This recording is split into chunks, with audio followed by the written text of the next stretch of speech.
Shout out to the old school, back in the days, missing all the good times, don't let the memories fade. Hey, you're listening to News and Views with Jesse. Ryan. And his special guest, Gabriel, that's right. Gabriel's in the back there. Beautiful. and regular special guest who is kind of a Coming in now, host, if the door is open. we have And Dylan we have Dylan arriving. We should give you a play-by-play. The door is closing. The vibe is getting set. Dylan has locked the door. News and Views is a weekly half-hour-long news program for those who want to get behind the headlines, for analysis, interviews, and alternative perspectives from a decidedly progressive point of view. Each week, discussions exploring important stories internationally, regionally, and locally, usually in the reverse order. As all things Radio Regent, the program is dedicated and geared towards inclusivity, diversity, and positivity. Sweet. I'm feeling positive because the sun has decided to bless us all in Toronto. Wow, it's summer for a couple of days. Yes. Let's see, how many days, in fact? I mean, I already know. Where should we be looking, my Let's friend? see, look where we always look. Billy Bishop. Billy Bishop, Good Billy Bishop. Here Toronto we go. government, Billy Bishop. Well, that's Pearson, but whatever. Okay, Good sorry. enough. There we go. Let's try Pearson. Yeah, 29 degrees right now at Pearson. Wow. Okay. I think that's probably, I wonder if that's breaking the previous record of the highest temperature recorded. If What's you scroll our down, it would say, but that's not really relevant. What is relevant is tonight's temperature. What's that going to be? tonight? It says 12 Celsius Where does it say that? right here. That's tomorrow night. Oh, my bad. Where are we looking here? Nope, we're looking at tonight. Oh, So where it says the word I tonight. admittedly have dyslexia. When I see jargon on a screen, it complicates my life. Wow, Tonight. I didn't know that. How Yes, insensitive. yes. I'm disgusted. 9 degrees. It says 13. No, it's 79. Well, we have conflicting Okay. opinions from the peanut gallery over What there. about Saturday daytime, Jesse? Saturday? Well, we're skipping tomorrow, which is Friday, and that is 26 degrees in the daytime and sunny again, Okay. and a low of 12 overnight. Saturday cooling off to 21 with a low of 11. Sunday 21 again. With rain. Yes, that's where the sun is going to go back away and then have a low of 7. I'm feeling an energy here. Do you want to sit? I'm getting ready. Okay. Dylan's getting ready to sit. As of Monday, it's back to spring temperatures with 8 degrees and a low of 2 overnight. So enjoy the sun and the warmth Beautiful. while you can, because it will not last forever, because nothing lasts forever. Okay, but the sun is very nice. My mood is just so good today. Gotta be honest. Okay. So Toronto is still standing. There are, Should it not be? well, I don't know. I mean, there's been a lot of issues going on socially, politically, and all that. But yeah, I'm glad that it is still standing. What should we get to first, my friend? Well, what's happening most proximal to where we are currently situated? Okay. We have the usual reminder of the COVID and general wellness clinics happening. Those are in this thing. There's Yes. 2 of them. Actually, there's 3 of them at 2 different locations. Every Wednesday, you can walk in at 40 Oak Street between 3 and 6 p.m. for cold, flu, and COVID testing and treatment, as well as blood pressure and diabetes. Okay. Every Thursday at 465 Dundas Street East between 1 and 6 p.m. What do we got going on there, Jesse? Pretty much the exact same stuff. Okay. And that one, you can make an appointment, actually. You don't have to walk in. Cool. And there's also one Saturday back at 40 Oak Street, which was the first location we named, which was also walk-in and appointment. That's in the morning, right? Starts in the morning? Yes, that's a morning clinic. That's from 9:30 a.m. to 12:30 in the afternoon. Cool. And for all of these, you don't necessarily need proof of address or a health card or whatever. They will take people who don't have such identification, which is kind of a special unique thing. Sweet. Just mentioning about the fact that COVID, we are not in the clear of COVID. My aunt all the way out in Vancouver recently got sick from COVID-19, and she's been really diligent about wearing masks, but she is a teacher, so she's around a lot of students. Yeah. So that was just a gentle reminder to me to still be cautious in life. Yeah, I mean, as much as I hate to say it, I feel like it's going to be a thing. Yeah. Eventually for everybody, right? Yeah. They surmise that one of the current causes of the regular common cold actually may have originated as a very COVID-like virus that was responsible for the Russian flu epidemic about 100 years ago. Whoa. And, you know, after 100 years, it's just a regular common cold. Hey, so let's just wait. All right. In other things happening in the East End, and particularly to Regent Park, there is an event happening through Artscape. They're having a summer series, and just to throwing it out here, folks, for all of you who are artists and creators, they are looking for about 6 to 7 community members to deliver free outdoor arts, culture programs, and events. The event's going to be happening July to September. And if you're curious to check out that, please email Artscape at fjalil@artscape.ca for more information. Yeah, did we want to pull up any more information about that? Because we actually, for once, we have quite a bit of info about what this program Well said. is and is all about. So it might be interesting to share with people who are curious about that. So it is the Daniel Spectrum Summer Series, and Artscape is excited to announce that they are now accepting applications, as I've said. We invite you to read this call and submit your application by Friday, April 28th at 5 p.m. Summer Series is a micro-grant program that brings free arts and culture programming to the community of Regent Park. Super cool. So they're looking, as you said, to partner with about 6 or 7 community organizers to deliver some free outdoor arts and cultural programs. I didn't actually realize before that was part of the thing, specifically for outdoor stuff. As well as installations in the area from July to September of this year. Some examples of things that have happened before include stuff like film screenings, drop-in dance programs, interactive street art installations, outdoor concert, bi-weekly, probably meaning fortnightly community block parties, and much more. Cool. Successful applicants will receive a maximum of $5,000 to run their initiative. Okay, that's cool. Receive in-kind staffing and equipment from Artscape. Receive supplementary marketing and promotional materials.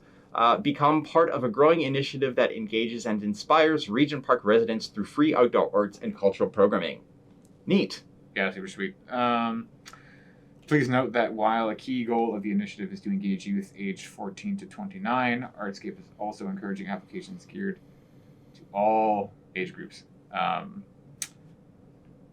Yeah, I think that's pretty much the bulk of the beef for that one. So check that out. More information if you want to read the thing that we just read. It's also on the Daniel Spectrum website. I don't know how you found your way to it, but the link is pretty simple. danielspectrum.ca/summer-series. Or if you just go to the main page, there's an area to click on Summer Series. Oh, is there? Yeah. Okay. So that's cool. I'm gonna do a thing. Yep, please do. Gotta love the area. Gotta love downtown Toronto because it's quite creative. A lot of festivals coming up, which is neat. Yeah. A lot of tastes of the thises and tastes of the that's. So that should be kind of cool. Hopefully they happen this year. I know. Do you folks, Gabriel or Dylan, do you go to any outdoor summer festivals? Not in Toronto. Okay. First summer in Toronto. I like to go to the Toronto Jazz Festival, as well as the Montreal Music and Jazz Festival. Cool. There's all kinds of stuff that's going on this summer. But yeah, Jazz Festival for sure is one of my top picks. Nice.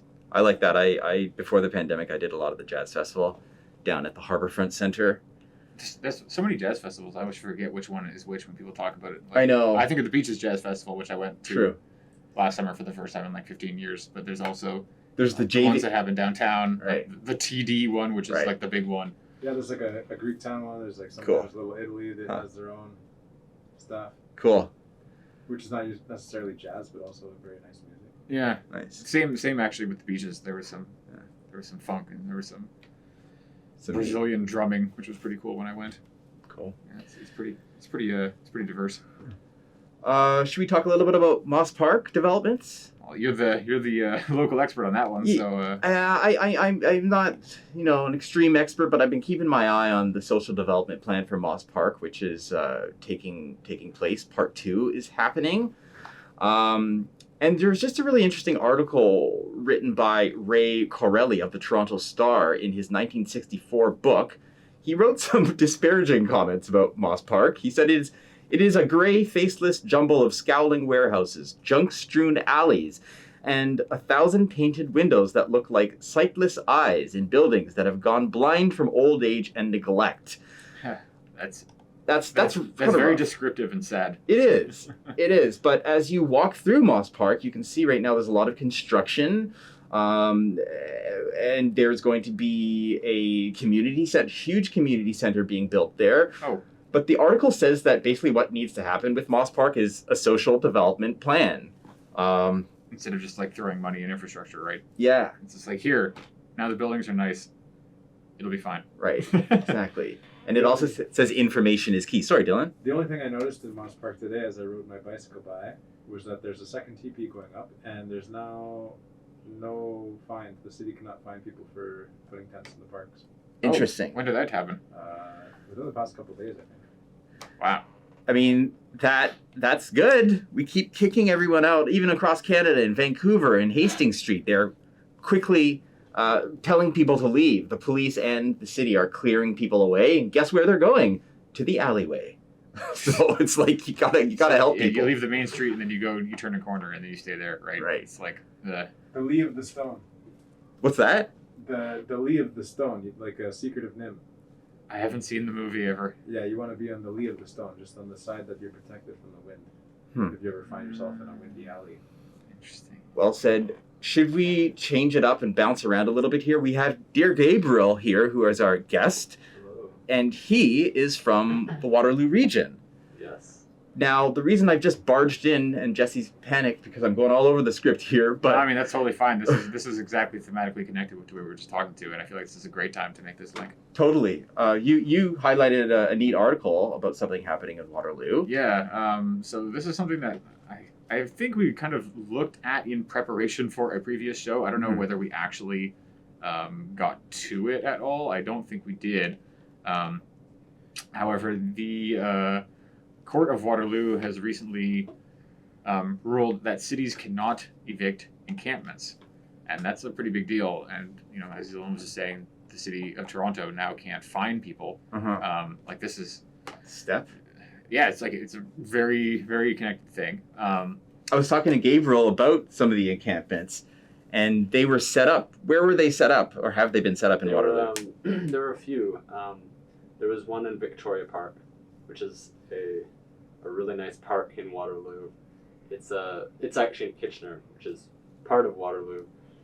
And it's there's one there, and there's one also on a very busy street. And they were threatening to bulldoze that one, but it's not happening anymore. Yeah, so we didn't actually get to the point of introducing and getting to know you. Could you tell us a bit about yourself and like why it is that you know these things that you know? Well, I just know them because I'm from Waterloo, but yeah, I don't really know what else to say. I'm joined a Humber, and that's what brought me here. So you already have like some kind of awareness of like the stuff that's been happening, right? And have you relocated? Are you visiting Toronto? I mean, you go in a Humber, right? So you're probably not commuting. That's pretty far. No. Actually, I live here. Okay. But yeah, I go back to Waterloo pretty often. My girlfriend lives there, and yeah, and it's always interesting to see. Can you just briefly talk about how Waterloo moves homeless people or unhoused people rather to Kitchener by bus? Yeah, it's a strange phenomenon. Wow, sorry, I was going to interrupt because my head just exploded slightly, and I just want to hear you tell me the truth. Don't worry.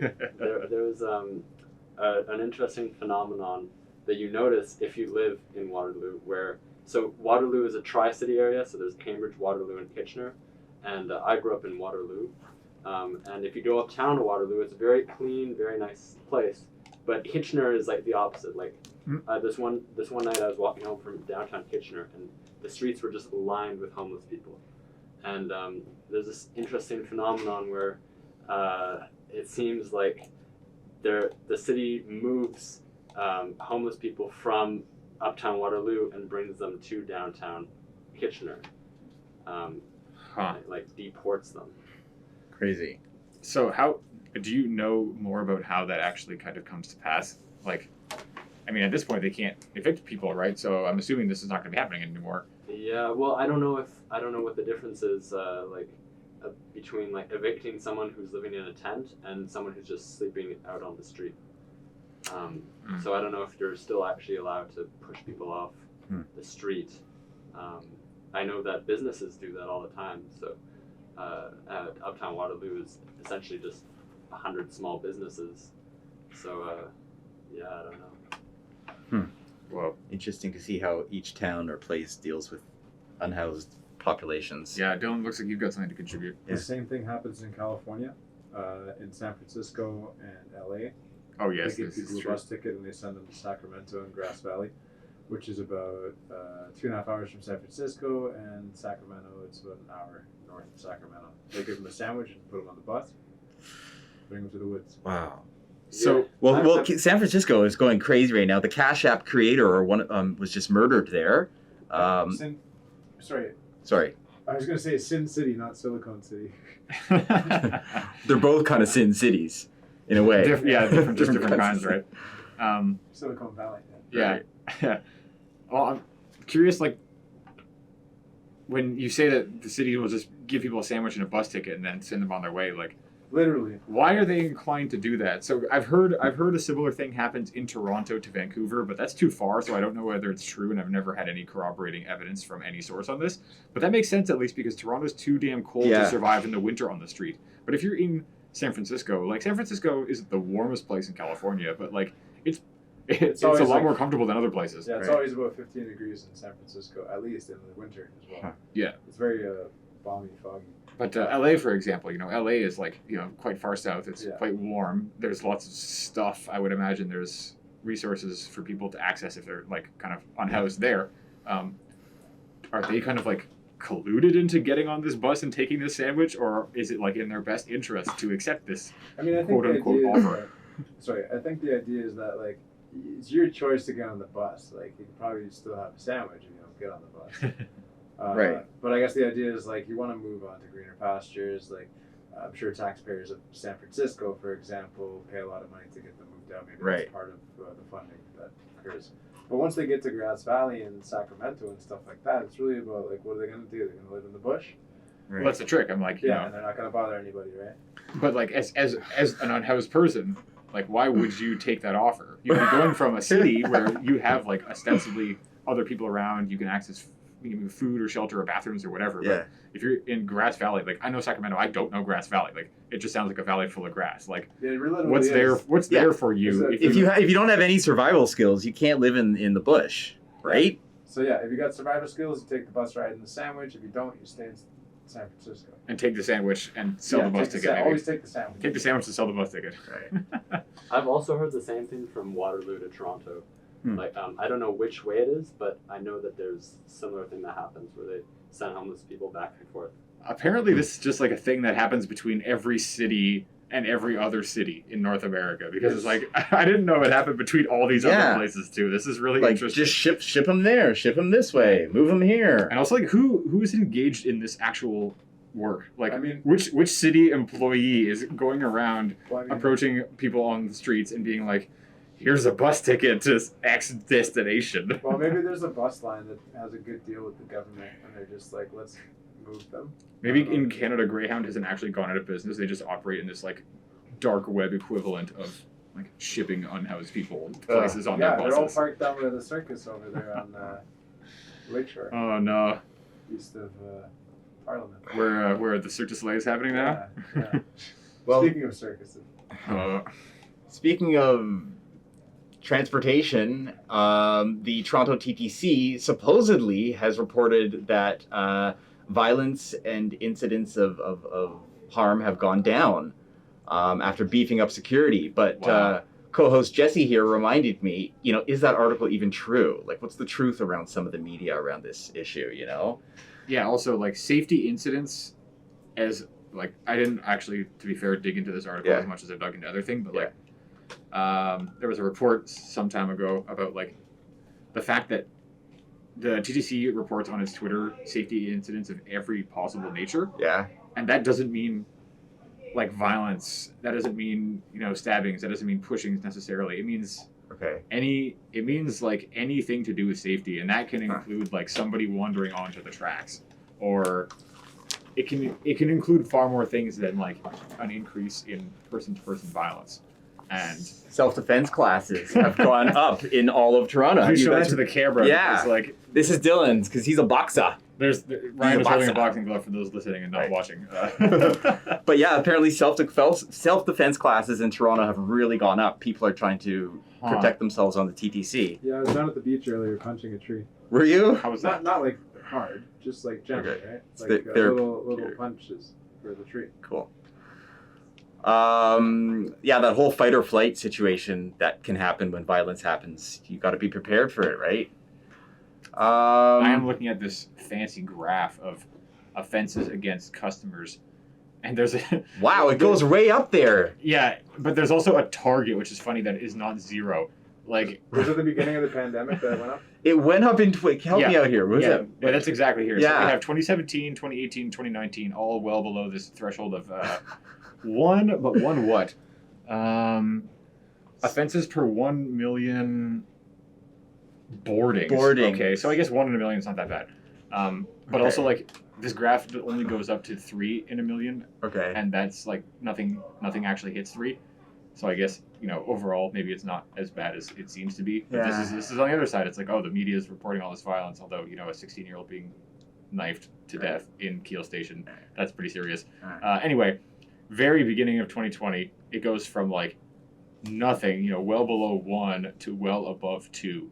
And it kind of goes up and then it drops and it spikes up and then down, up and down.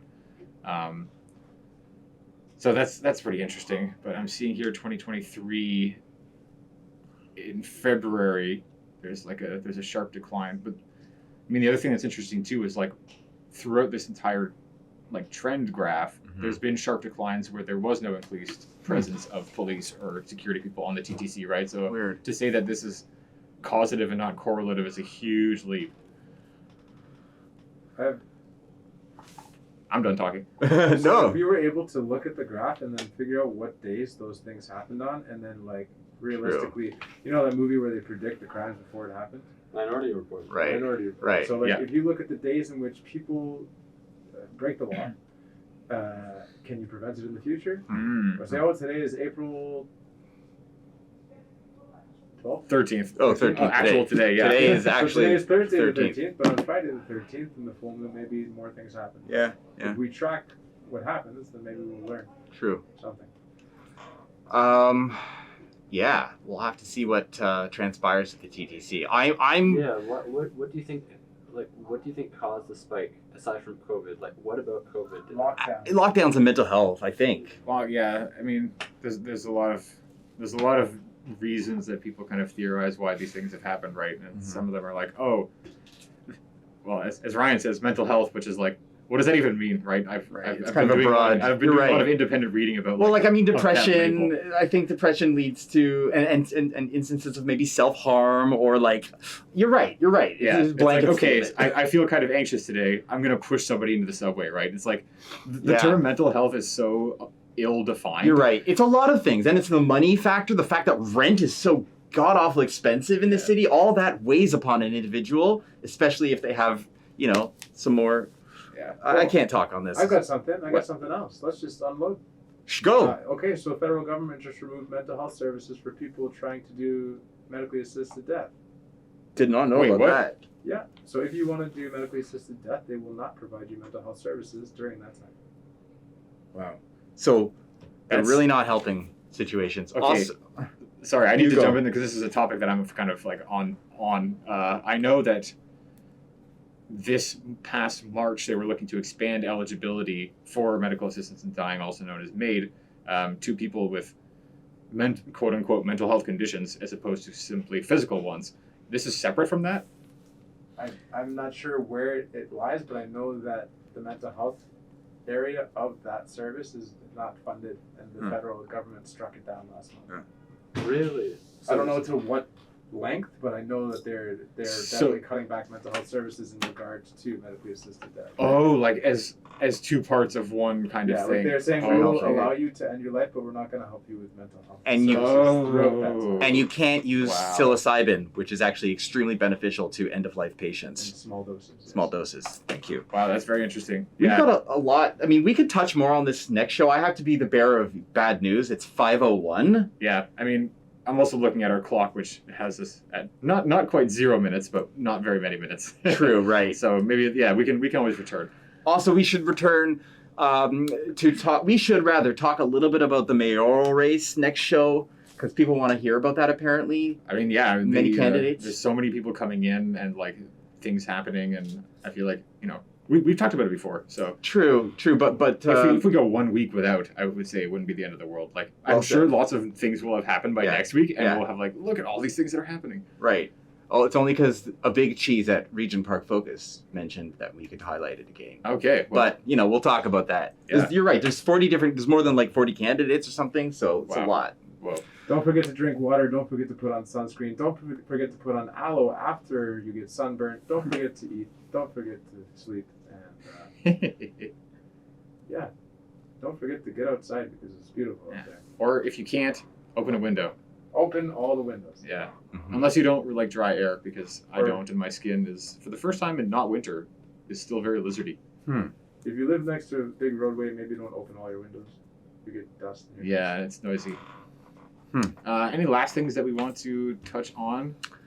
Oh, How about the energy thing? That's like oh yeah, you brought that up. That cool So- article. basically Ontario Hydro or whatever, the government is introducing a new pricing system for energy. So anybody who pays their own energy bills or is kind of has their landlord on them about their energy use will know that there are different periods of time during the day where electricity costs different amounts of money, and that varies depending on the season. Night from 7 p.m. to 7 a.m. is always off peak, where energy is the cheapest. And then the other hours of the day are divided into 3 separate groupings of mid and high peak, where you pay incrementally more. But now there's a new system designed for people who work shifts and are up late at night, where there's an ultra low rate between, I forget exactly. I think it's like 11 p.m. to 7 in the morning. It's Mhm. like ridiculously cheap. Those are the hours, and it's going to be about 1/3 the cost of the current off peak. The trade-off is that the on-peak in this system, it's 2 separate systems. You can make the choice to change. There's a super high peak period from 4 to 9 p.m. On this one. So, assuming that you're not going to be home between 4 and 9. Apparently, it says it could save customers about $90 per year, which adds up, right? Yeah, I mean, these days, like $90 goes less and less far, but Right. at the same time, it's like, hey, $90, I could eat for 2 weeks, Right. or maybe 1, depending on how many people I'm feeding. Yeah. Well, that's a positive thing from the government. Yeah, options, right? Options to accommodate people who don't live the same way. So Yeah. hopefully Good. there'll be more things like that coming, like this Yeah. grocery rebate thing that I hear talk of. Cool. The grocery rebate. Interesting. This is one-time payment of $234 per person per household because it's too expensive to eat now. Right. Crazy. Okay, so things are being potentially done to That's- make life a little bit more manageable Yeah. potentially. Yeah, let's hope they actually happen and more of them do continue to happen. Folks in the back, any last minute words or things to say? I'm just very appreciative that I got to be on this. We're appreciative to have you. Yeah, thanks to Radio Regent. Yeah, thank you, Radio Regent, and thank you, Gabriel, for joining us today. And Gabriel may or potentially be helping us create some content in the future. Might enter the next phase of News and Views version 2.0, and look forward to whatever the future may bring. Me too. And thanks again to everybody for being here and showing up, both in physical and in mental and spiritual capacities. And this has been News and Views, and I'm Ryan. I'm Gabriel. I'm Dylan. those are the headphones, and I am Jesse, and we will be back next week at the same time, in the same place, for some same news and some same views. And until then,